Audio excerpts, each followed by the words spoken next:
Transshipment সুবিধা বাতিল করেছে ভারত। ট্রান্সশিপমেন্ট সুবিধা বাতিল করেছে ভারত।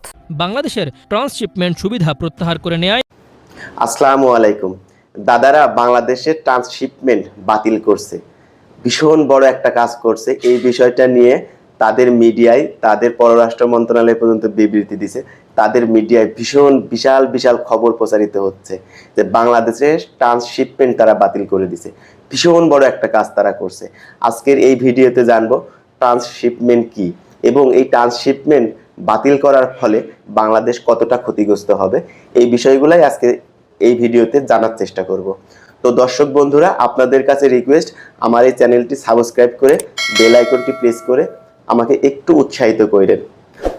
তো দর্শক বন্ধু, প্রথমেই জানি ট্রান্সশিপমেন্ট কি। দেখেন, বাংলাদেশের গার্মেন্টস সেক্টরে যারা চাকরি করে তারা অন্তত বলতে পারে যে শিপমেন্ট জিনিসটা কি। শিপমেন্ট মানে বাংলাদেশের যে রেডিমেড গার্মেন্টসের যে প্রোডাক্টটা তৈরি হয়, যেমন গেঞ্জি বা বিভিন্ন জিন্স প্যান্ট বা বিভিন্ন প্রোডাক্ট যে তৈরি হয়, এই প্রোডাক্টগুলা যে প্রক্রিয়ার মাধ্যমে আরেক দেশে পাঠানো হয়, এই পাঠানোকে বলা হচ্ছে, প্রসেসটাকে বলা হয় হচ্ছে শিপমেন্ট। বাংলাদেশের যে একটা গার্মেন্টসে একটা প্রোডাক্ট তৈরি হলো, সেখান থেকে একটা ট্রাকে করে বা কার্গোতে করে প্রসেসিং করে নিয়ে যে শিপে নিয়ে যায়, যে উঠানো হলো, সেই শিপটা যে তার গন্তব্য টার্গেটেড কান্ট্রিতে গেল, এই বিষয়টাকে বলা হয় হচ্ছে শিপমেন্ট। তো শিপমেন্ট বাংলাদেশের সাধারণ মানে এই প্রক্রিয়ায় সচরাচর দুই ধরনের হয়ে থাকে। একটা হচ্ছে ডাইরেক্ট শিপমেন্ট, আর একটা হচ্ছে ট্রান্সশিপমেন্ট।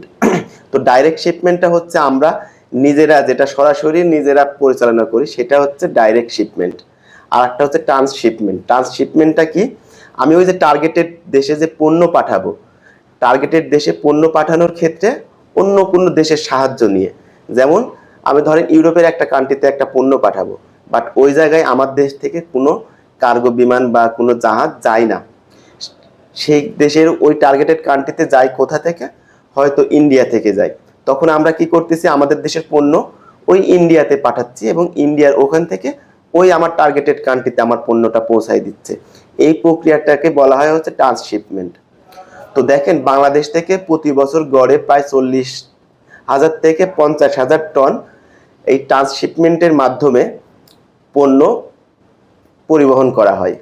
এবং এই ট্রান্সশিপমেন্টের ফলে আমরা যেমন সুবিধা পাই, ঠিক যে দেশটা মধ্যস্বত্বভোগী হিসেবে কাজ করতেছে তারাও কিন্তু একটা ব্যাপক কিন্তু একটা সুবিধা পেয়ে থাকে এখান থেকে। সাপোজ ধরেন দিল্লি থেকে যে কার্গো প্লেন বেলজিয়ামে যাবে, তাই না?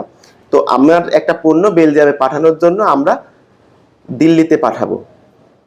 ধরেন চিটাগাং সমুদ্র বন্দর থেকে কলকাতায় পাঠাই আমরা, প্রথমে কলকাতা থেকে ট্রাকে করে ওই পণ্যটা দিল্লিতে নিয়ে যাই, দিল্লি থেকে কার্গো প্লেনে করে বেলজিয়ামে নিয়ে গেল, তাই না?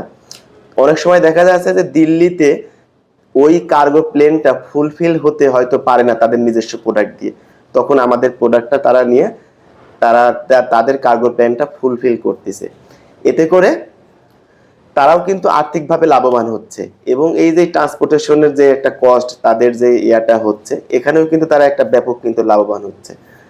তো বাংলাদেশ যে পরিমাণ পণ্য বহির্বিশ্বে আমদানি করে, তার খুব সামান্য পরিমাণ পণ্য ট্রান্সশিপমেন্টের ফলে, ট্রান্সশিপমেন্টের মাধ্যমে কিন্তু রপ্তানি করে থাকে। তো এটার ফলে খুব একটা যে প্রভাব আমাদের দেশে পড়বে তা কিন্তু না, অতি সামান্যই পড়বে, কিন্তু তারও কিন্তু বিকল্প আমাদের বর্তমান সরকার প্রফেসর ইউনূস স্যার কিন্তু করে রাখছে। দেখেন, যেদিন ট্রান্সশিপমেন্ট বাতিল করলো সেই দিন রাত্রেই কিন্তু আমাদের বাণিজ্য উপদেষ্টা বশির উদ্দিন আহমেদ, উনি কিন্তু ডাইরেক্ট কিন্তু সকলকে নিয়ে একটা মিটিং করে কিন্তু তার বিকল্প কি হতে পারে সেই ব্যবস্থা কিন্তু তিনি কিন্তু নিয়েছেন। দেখেন, প্রয়োজনে কিন্তু উদ্ভাবকের জনক, ওনারা অফ করে দিয়েছে বাংলাদেশ থেকে ডাইরেক্ট সরাসরি কার্গোতে কিভাবে পণ্য পাঠানো যায় সেই ব্যবস্থা কিন্তু অলরেডি নেওয়া শুরু করছে বর্তমান সরকার। সো দাদারা যতই ট্রান্সশিপমেন্ট বন্ধ করুক, এই যে আনা নেওয়া এটা কিন্তু বন্ধ হতে পারে না। আবার ট্রান্সশিপমেন্ট এটাও কিন্তু অনেক সময় কিন্তু লাগে, সেই জন্য কিন্তু বাংলাদেশ বিকল্প হিসেবে মালদ্বীপ বা আপনার হচ্ছে দুবাই, ইনাদের সাথে কিন্তু কন্ট্যাক্ট করতেছে। ইনাদের সাথে, মালদ্বীপের সাথে তো অলরেডি তো আছেই, মালদ্বীপ থেকেও কিন্তু অনেক পণ্য পাঠায় ট্রান্সশিপমেন্টের আওতায়। তো সাপোজ ধরেন আপনি একটা বাস স্ট্যান্ডে অনেক যাত্রী আছে, একটা বাস গেল, তাই না? সেই বাসে ভরে গেল, আমার অফিস টাইম, আমাকে অফিসে যেতে হবে, আমি কি করতেছি, কোনো অটো সিএনজি এগুলা বা উবার থেকে কোনো করে আমি যাচ্ছি, যেতেই হবে। এখন ওই পরিস্থিতিতে বাস মালিকগুলা কি করতেছে যে না, উনি কিন্তু যে কোনো উপায়ে আরেকটা বাসের কিন্তু অনুমোদন নিয়ে রাস্তায় কিন্তু আরেকটা বাস নামাচ্ছে যে না, স্ট্যান্ডে তো অনেক যাত্রী আছে, তাহলে সমস্যা কি, আমি এই সুবিধাটা নিব, আমি এই ব্যবসাটা করব। তো এই গল্পটা আমি এই কারণে করলাম, দেখেন ওনারা বন্ধ করে দিছে, তাই না? তো ওনারা বন্ধ করে দিছে, জাস্ট ওই জায়গাতে একটা ব্যবসায়িক কিন্তু একটা সুযোগ কিন্তু তৈরি হয়েছে, ওই যে বাস মালিকের মতো অনেক যাত্রী আছে, আমি বাসের আরেকটা ব্যবস্থা করব। সো এই যে ট্রান্সশিপমেন্ট আপনারা যে বাতিল করে দিলেন, এটা কোনো ফ্যাক্ট না। আবার ট্রান্সশিপমেন্ট যেমন ল্যান্ডলক কান্ট্রিগুলো আছে, যেমন নেপাল, ভুটান, এগুলোর কিন্তু বন্ধ করেনি। ল্যান্ডলক কান্ট্রি কিন্তু ওয়ার্ল্ড ট্রেড অর্গানাইজেশনের কিন্তু একটা আছে যে আপনাকে ট্রান্সশিপমেন্ট সুবিধা কিন্তু দিতে হবে।